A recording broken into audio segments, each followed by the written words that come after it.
it's good to be here. At my age, it's good to be anywhere. I do remember my 70th birthday. I suppose I mustn't complain. You know, old people like me, old farts like that. Mustn't complain. And what do we do? We die. Yeah, when our time's up, we die. But some silly old bastards don't, do they? They don't. They hang around like a bad smell. Yeah, bad smell is kind of a mixture of, I don't know, shit, piss, polos. There's always a slight whiff of fish. And it's usually haddock. Yeah. Anyway, there's too many of them. Bottom line, got to get rid of them. So I got the answer. Geriatric Squid Games. Can you imagine some old bugger like me saying, did they say red light? Another seat spare on the bus. But the thing is, I think that's too extreme. It is, isn't it, really? It's a bit over. And the other thing is, we don't say die anymore, us old farts. We kind of say stuff like, I don't know, euphemisms. Go upstairs, yeah? Pop your clogs. I'm not ready to check out yet. Check out. Self-service checkout, that's the answer. Diversified supermarkets. It's okay, you can follow the instructions, proceed to checkout. I mean, there'll be a few glitches, like unexpected item in the body bagging area. And because it's age dependent, you get the assistant if you're the wrong age, it's like, I'm 73, over 75, and then you get bagged. And it'd be a bit like Sainsbury's, Sainsbury's, that final goodbye. It really pisses me off in Sainsbury's when they say that, goodbye. Yeah. It's a bit self-indulgent, but there's too many of them really, so hang around like, Brendas and Berts, hang around like a pest. So have you tried getting on a bus recently?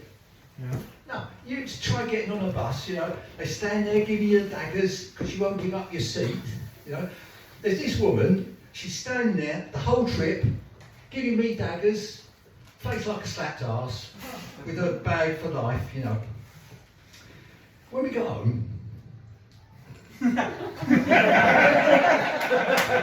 thank you! When we got home, she put down her bag for life and she said, you should know better. She said, at your age. So I pissed myself. Well, at least I think I did, And it's kind of like the elephant in the room. We've been married for 40 years. Someone in the audience once shouted out, how? I said, you put me right off my stroke. I don't know what's coming next. She said, it won't be me. Anyway, where was this? She said, well, patch your rays. I said, well, it's the elephant in the room. The elephant in the room. Our house is full of elephants being married for 40 years. So I like to prod one every so often, one of these elephants. The sex elephant is always a good one to prod.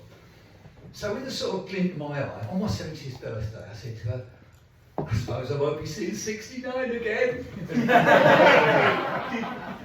No, she didn't laugh. As soon as she go up and act your age, I pissed myself again. So I ended up at the doctor's, and I had to, the examination, take up the position. No, take up the position. Anyway, as she took her fingers out my arse, 3 fingers. Oh wow. Yeah, I know. It should only be one. I thought, in private, that's why I got 2 extra. But I didn't want to complain because I was quite enjoying it, but she said, look, it's serious and you've got to have the operation, and afterwards it's going to be TED, total erectile dysfunction. Oh. Thank you. Well, I know at my age shouldn't be too disappointed, but it was on yours going to have to tell the wife. I said, well, I'll try and keep your pecker up. She didn't laugh at that either. I said, look, worse things happen at sea. She said, at sea? I said, yeah. She said, oh, I'll tell you what. I said, what? She said, the Titanic made a better job of going down than you ever did.